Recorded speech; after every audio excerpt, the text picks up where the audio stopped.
Welcome to Chillin' 101. We hope this video helps. In this video, I will explain how to play Doom on a Casio calculator.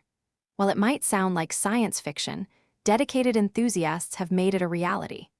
We'll explore the steps involved in getting this classic first-person shooter running on a device not originally designed for such complex graphics.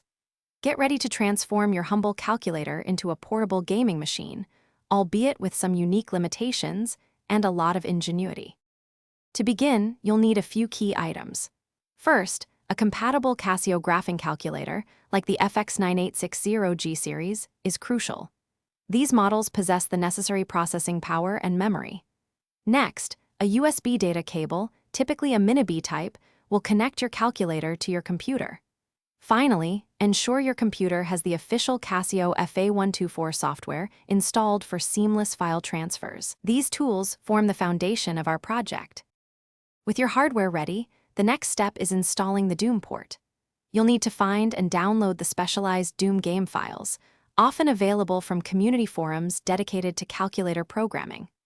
Once downloaded, use the Casio FA124 software to transfer these files from your computer directly to your calculator's memory. It's vital to place them in the designated folder, usually the storage memory or program directory, for proper execution.